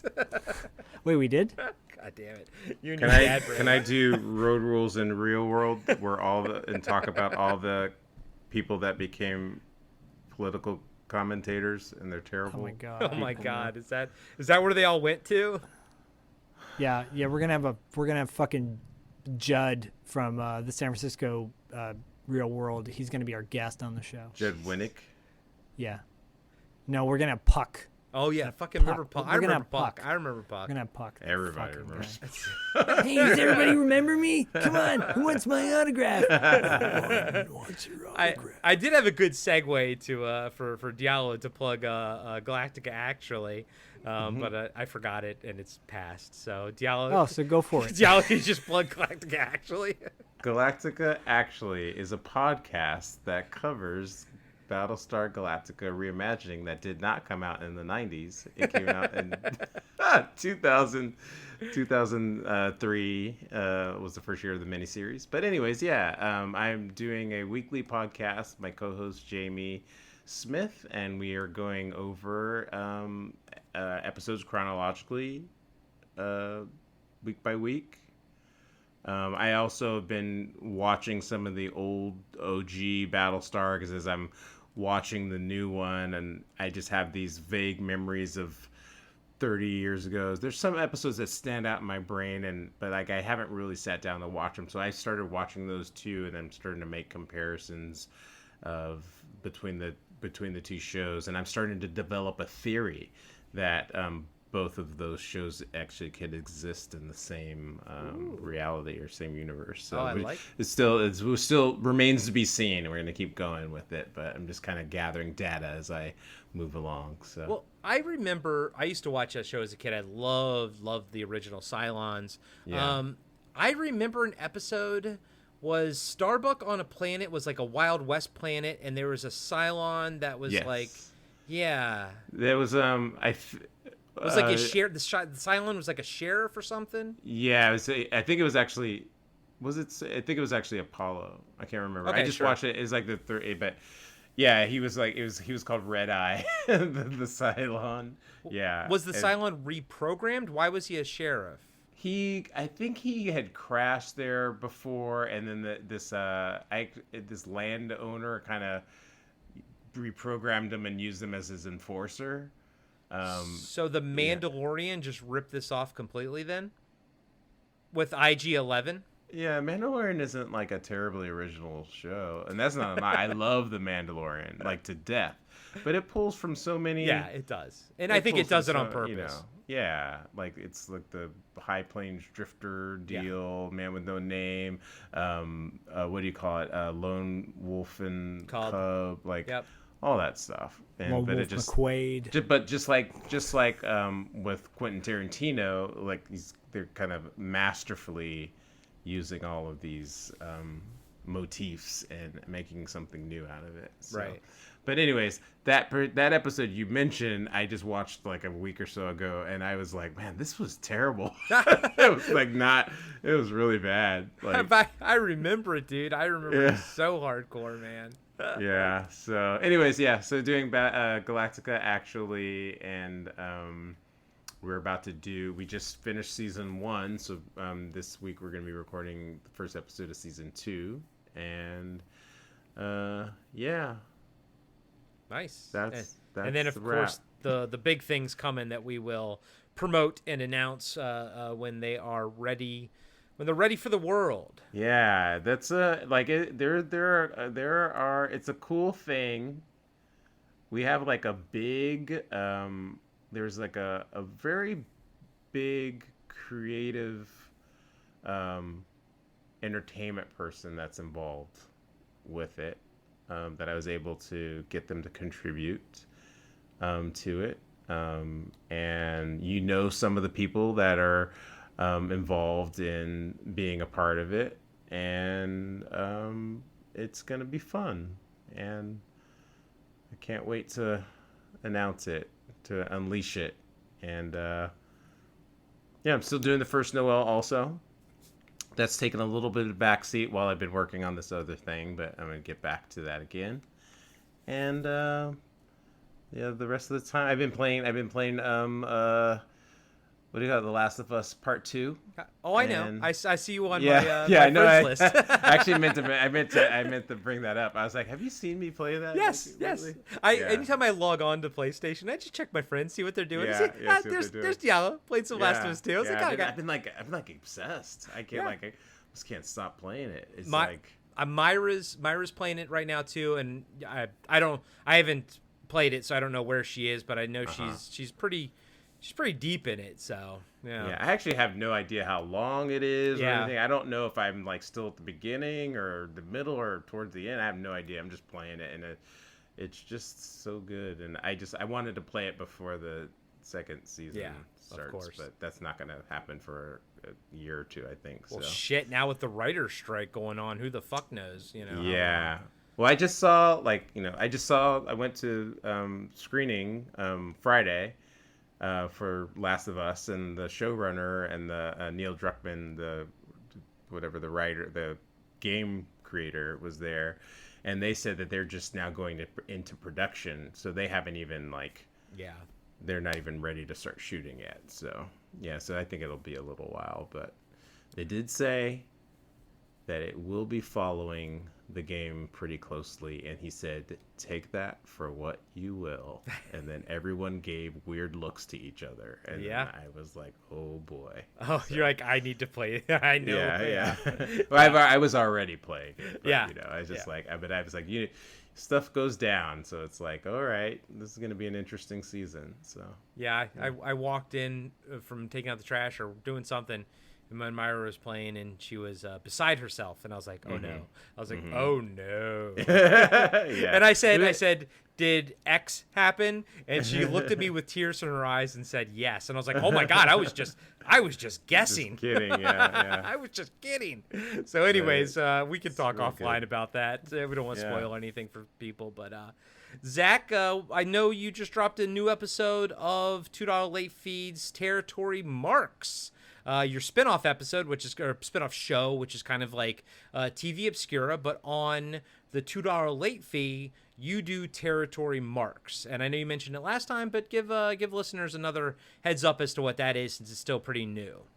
Yeah, once a month, at the end of the month, we drop a special $2 Late Fee Presents episode of Territory Marks. It's a throwback, homage, nostalgia podcast, nostalgia show about my favorite era of wrestling, the 80s and a little bit of early 90s, maybe a little bit of late 70s too. Territory wrestling, where it wasn't just WWF, it was all these other smaller organizations that banded together throughout the country, like Memphis Wrestling, Jim Crockett Promotions, NWA obviously was a big promotion, but they had all these other companies like Florida Championship, AWA was another one too, CWF, blah, blah, blah, blah, blah. Anyways, I'm joined with Paul London, who's a former WWE wrestler, and he continues to wrestle, and he's also an actor, and he and I both bring a match to each episode. He and I both bring a match to each episode and talk about what we loved about that match. This month, we're talking about Terry Funk and Jerry Lawler. and Magnum TA and Nikita Koloff. And if you probably know who Terry Funk and Jerry Lawler are, but you may not know who Magnum TA and Nikita Koloff are, but you will know by the end of the episode. And it's a lot of fun. And that piggybacks off of our next episode, which will be, instead of April Fool's Day, we're doing April Fool's May. We're covering April Fool's Day in May because we have an upcoming interview with one of its stars. We're going to be talking about that movie and its soundtrack as well on $2 late fee. Nice. I am a mark for territory marks. Have you listened to the latest episode? I didn't listen to the latest. I'll probably listen to it tomorrow when I'm driving to the studio, and I'll take a. But listening to Paul just kind of like give his actual thoughts on like the, his approach to what he thinks wrestling should be, and his disagreements with how people portray. I've for the last 5, 6, 7 years, whatever, when I discovered that wrestlers actually talk about the business now. Yeah. And I love hearing stories from back in the day, and just hearing him touch on that stuff is just like, yeah, right up my alley. And then both of you give like really like in-depth insight, commentary on matches and stuff. So I was really into the first episode, so I can't wait to hear the second one. Yeah, same. Yeah, I like the discussion about kayfabe in the first episode. Like Yeah. we discussed kayfabe on here, but it was a bit more focused and intense coming from London. I felt like maybe it was a bit more true. Like at least it was an insider's version of kayfabe, and I thought that was an interesting discussion. But overall, I thought it was a great episode. Yeah. Yeah, he's got obviously he has a different perspective than me. I'm the fanboy, and he's the guy who does the job. So, one thing we try to focus on is the positives of what we love versus what we don't like. And every now and then we will talk about, well, this is why we love this era, because we're not a huge fan of the current era. Yeah. And, that came up a lot. Yeah, it doesn't come up as much in episode 2. I think we got that worked out of our system in the first one, but definitely some wild stories. And Paul has worked with a lot of these people that we will talk about. So to hear a wrestler talk about another fellow wrestler and a storyline, but also have a connection to that guy is pretty cool too. Yeah. Case in point, Terry Funk was a guy that trained Paul London. Oh, if you wow. don't know who Terry Funk is, then he was in movies as well, Roadhouse and Over the Top, for example. But the man is a legend in the wrestling business, and Jerry Lawler is a legend in the wrestling business. It didn't take Andy Kaufman to put him on the map, but actually it did take Andy Kaufman to put him on the map. But he, in his own right, he's so much more bigger than that.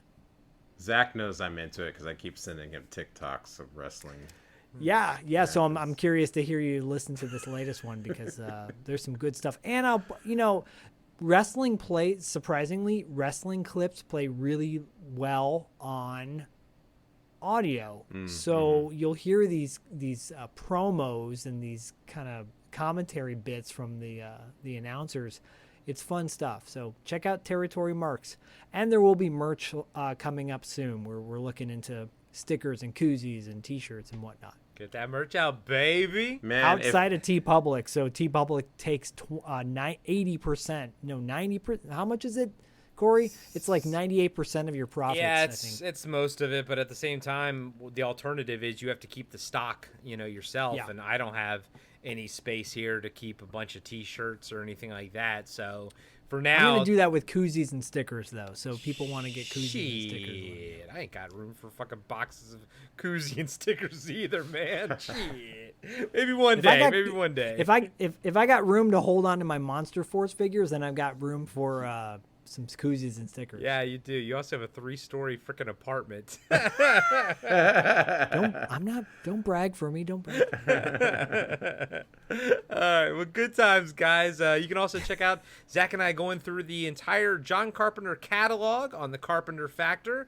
Last month we dropped Body Bags, and this month we are going to be talking about In the Mouth of Madness, a movie that I've been excited to see. So how well does it hold hold up? Well, you'll have to listen and find out. And I will say really quick, we have new patrons who've joined us in the past month, and Dylan Laurie, for example, is one of them. He's super excited to listen about In the Mouth of Madness. Good.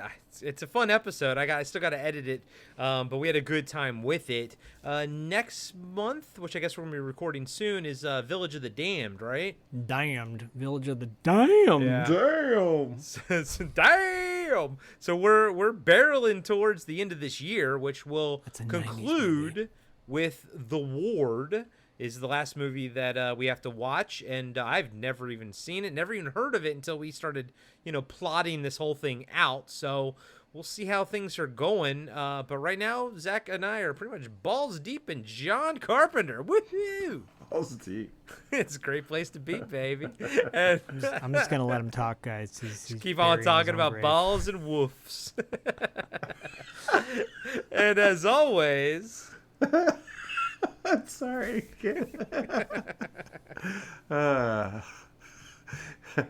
Get you on the obscure side.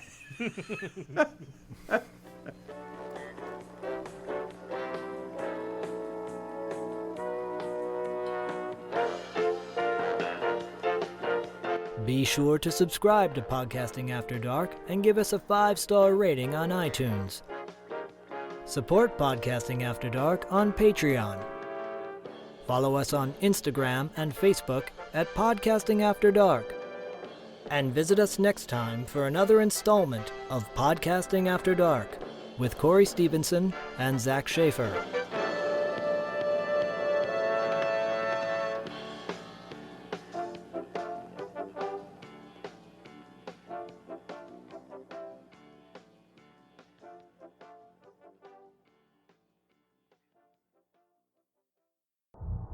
Imagine being one of the last people on Earth, being trapped alone with something not human, something always watching, something always waiting.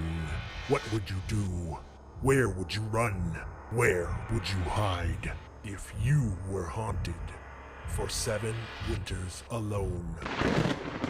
Podcasting After Dark presents 7 Winters Alone, a dystopian haunted house story by David Irons. Available now in paperback and ebook.